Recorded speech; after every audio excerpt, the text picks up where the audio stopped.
We have been talking about three things so far, if you've been following along. We've been talking about karma, we've been talking about incarnation contracts, and we've been talking about numero 3, that the earth is a school for experiential learning. That the life journey that you've chosen is not an accident, and it's to help foster your own spiritual learning program. So we have those three things. Now those three things I've chosen because, according to my research and my own experiences, which I'll get into, these things suggest that they are reliable, that they are kind of universal applications that we can use to navigate this life. So this is a new issue that I've been tackling, especially in my writing, that a lot of people have come here, but they don't have the navigational tools to get through this life journey. And they're inundated with all of these religious systems and spiritual systems which don't work. They were designed for a more primitive society. They were designed by illiterate peasants. They were designed by authoritarian systems, emperors, misogynists. The society today is completely different. We are a technologically based society today. At the time of Jesus, there was no such thing as an internet, a smartphone, a computer, an airplane, a car, a toilet. There was no toilet paper 2,000 years ago. So, today we have modern medicine, we have eyeglasses, we have modern transportation, we have modern homes. We have a very different society, an educated society. We have people who are educated to master's level, to PhD level. We have scholars, we have professors, we have nuclear physicists. None of this was around at the time that these original systems were developed. So what I did is I went back in my research and I tried to correlate what was available, what were the traditional belief systems in India, in China, in parts of the Occident, the Middle East. What were the Gnostics thinking about? And how does that correlate to my own experiences dealing with the spiritual realm, what I call the afterlife? So I went back to my own afterlife experiences, my death experiences, which I've had several. My life reviews. I've had more than one life review. I think it's 3 or 4. There could be smaller reviews even in between.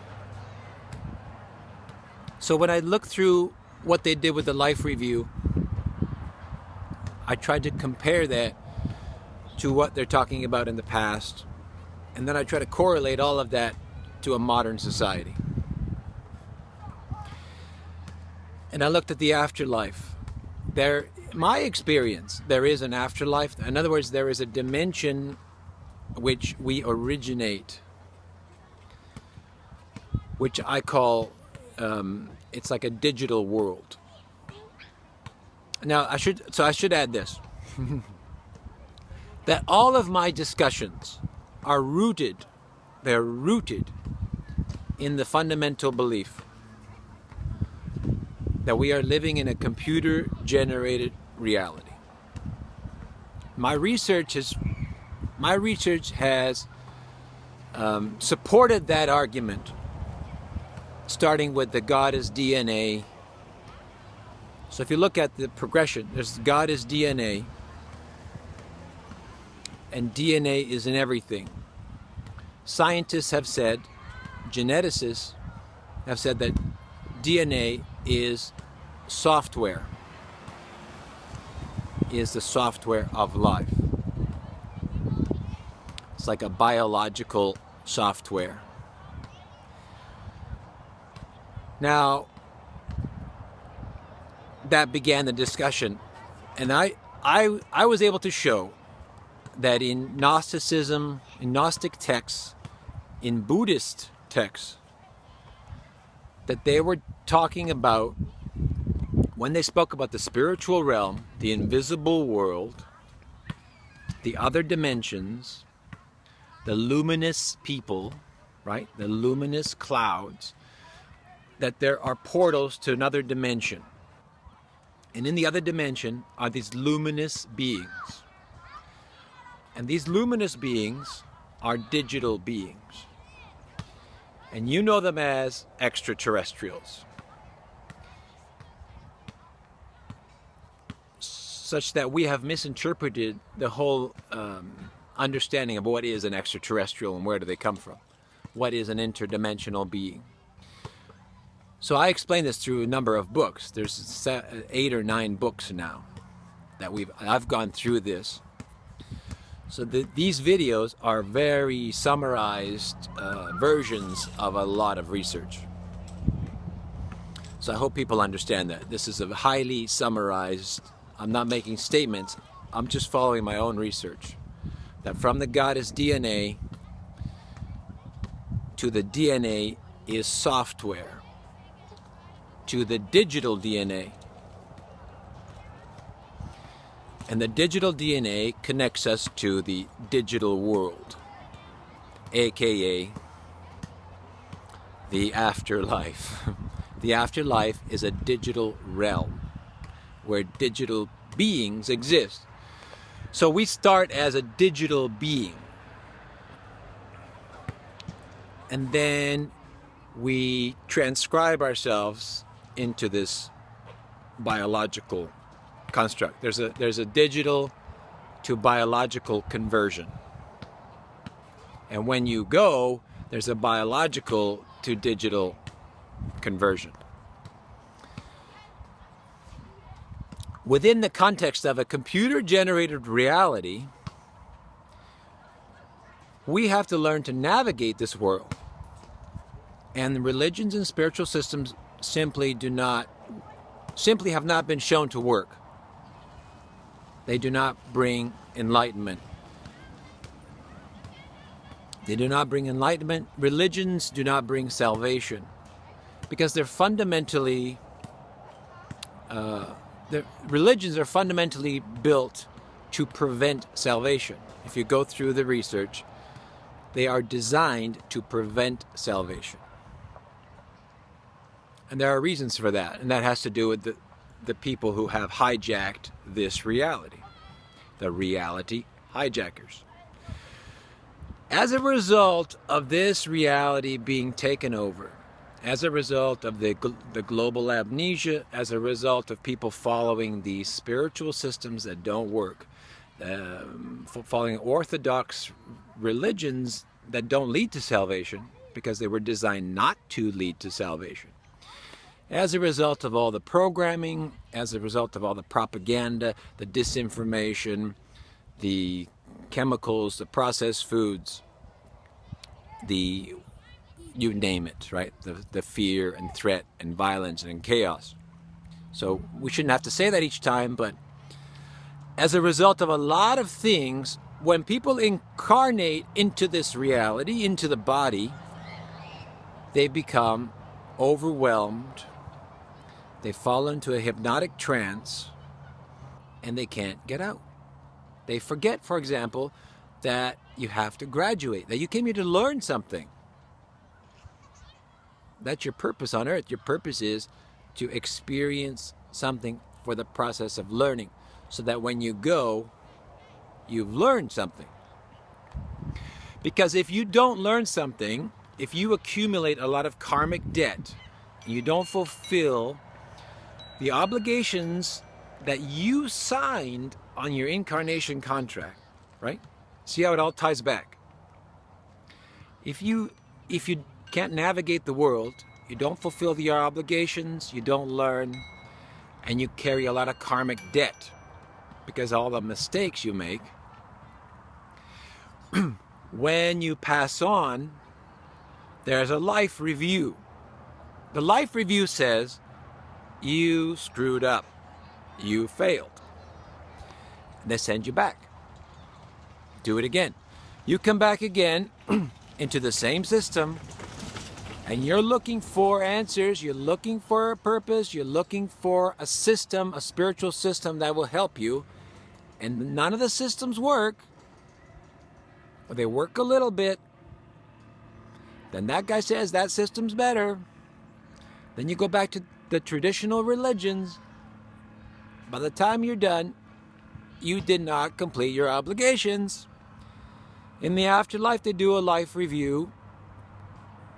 Or even during your life, they do a life review, and they find out you are not fulfilling your obligations. The problem is, there are people here who have been rebirthing. I call them reincarnates. They have been rebirthing over and over again. And each time carrying all this karmic debt of an unfulfilled past. And each time they're getting angrier, each time they're making more mistakes, and they're not fulfilling. So now these people are here, and they're stuck here.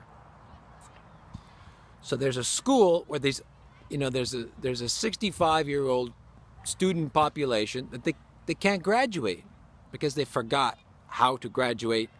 They don't have the credits, and they're terrible students. They know a lot. They're old souls. They can do a lot. They can do a lot of things. They're talented, but they can't graduate. So my idea is this. There are those people who are stuck here. I call the old students. We need them to graduate. So we need a system to show them that they need to graduate. Whether in this life or the next life, you've got to go. Now there's also coming in are the new students. The new students are coming here, and the systems here, they don't work. So I wanted to develop a system. I want to build a system of a reality system that will work. Now, you're thinking, how does he know what's going to work? Well, I don't. But my research says that there are certain principles, cosmic principles, that do work, and that in the afterlife, these are things you need. So if you fulfill those obligations in life, you have a much better chance of succeeding. It's a beginning. It's a start. I want to develop a system so that the old students can graduate, that the mature students who are starting to get stuck, that they can figure a way out sooner to graduate, and that the new students coming here, when they come here, they will be able to access a relatively simple system, a template, to show them that you've come here, you have obligations, beware of your karma, live out your life, but make sure you learn what you came here to learn, and then go. It's very simple. I've tried to simplify it without all the spiritual hubbub. So my work is not spiritual. And it's not spiritual because my fundamental basis is that we are living in a computer-generated reality. Yes, that's my basis. We live in a technological reality. Because we live in a technological reality, there's no such thing as spirituality in my system. In my system, there's no spirituality. There's no religion. There is no God. There is no God in a computer-generated reality. There is a computer. Maybe that's your God. But there is a computer. And there is a computer-generated reality. So there's computer and there's software. These things exist on frequencies and dimensions that are hard to perceive. That's the problem. So my system is not spiritual. My system is a technological system to navigate this advanced reality. And so you have these common principles, these cosmic principles that if you follow them, if you adhere to them, then you will likely be able to graduate. The advantage to my technological system is you don't have to become a monk.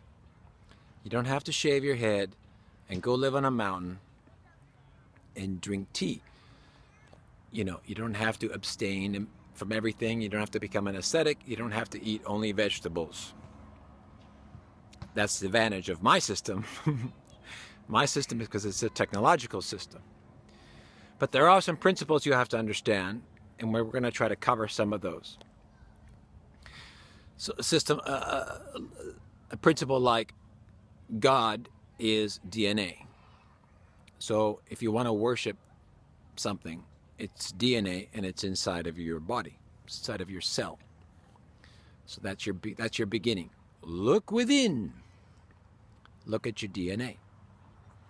The DNA is far more advanced than we've ever thought. And if my work is even a small reflection of that, we're looking at a very advanced technology. DNA is both software and, I think, hardware.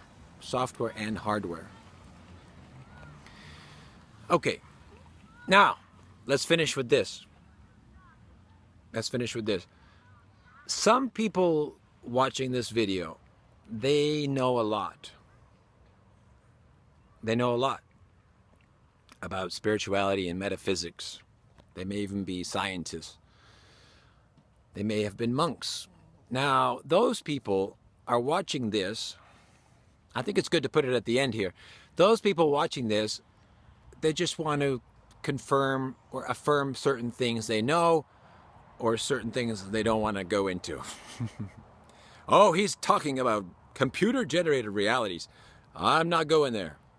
I still believe in the void. So, some of you watching are experienced.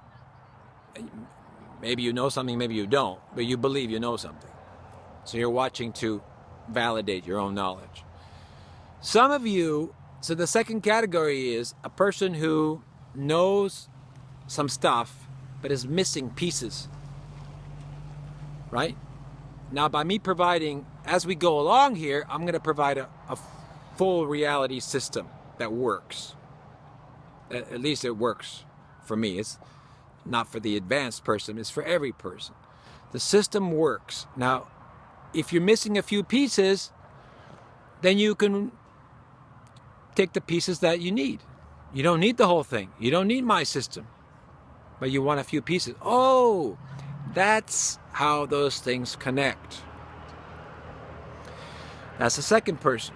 The third person is somebody who doesn't have a preconception, who hasn't been indoctrinated, who doesn't have a religious system, though they're very open-minded, or they're looking for something new and fresh and exciting.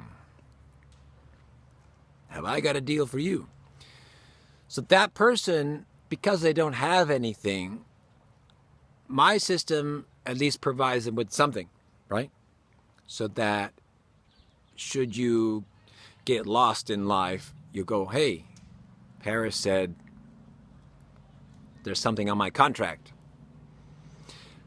So then you can try to figure out, later on we will figure out how to find out what's on your incarnation contract. That's a very advanced step because we're still not at that level of awareness. Once we reach that level of awareness, we will be able to download some of those specifics.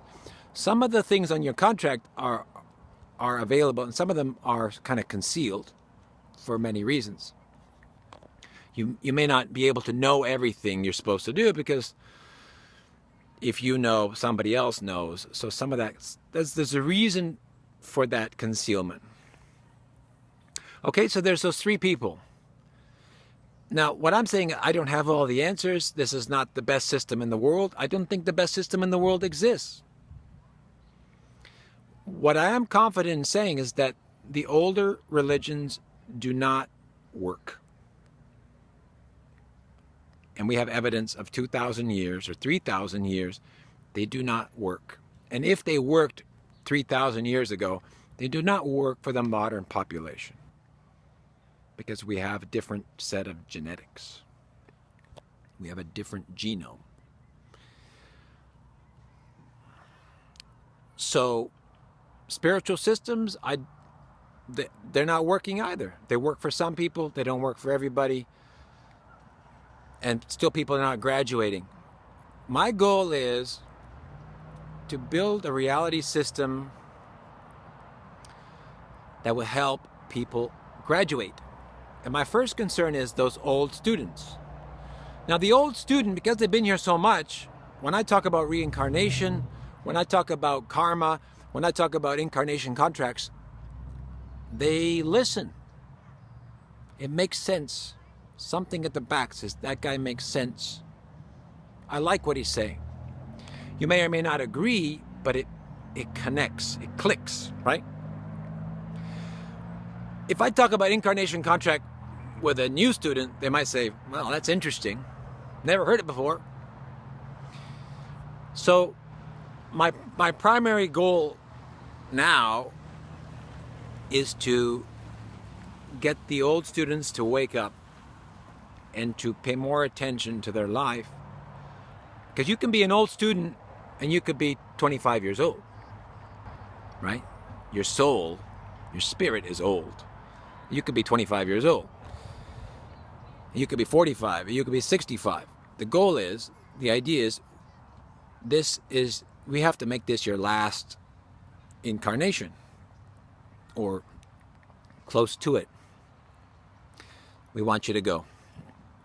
Now, when the old students go, that makes more room for new students. It increases the efficiency of reality. Efficiency of reality reduces chaos, reduces corruption, reduces fear, reduces control. Our system is inefficient. Its inefficiency has created this chaotic environment, of which other entities and other life forms are preying on that. And they created it, right? They've created the context for this chaos. It's a complicated story. Now, what else was I going to say? So we want you to graduate, and that's what I want to say. If at the end you graduate, okay? Let's say you graduate and you decide to come back, you can come back. But you don't want to be forced back here because you failed your grade. You don't want to be forced back here, which is what's happening. You want to get everything done, and then if you want to come back, you come back and go through the thing again, or come back as a teacher, whatever. So I'm not saying people don't come back. I'm saying come back by choice. Because right now you're not graduating. You got all this debt, and you have to come back, and you become more miserable. You're more angry. You're more confused. And then you just keep doing this century after century, and it doesn't make sense, because there are other places to go in the universe. Sorry. This is not the only place in town. Okay. Good luck.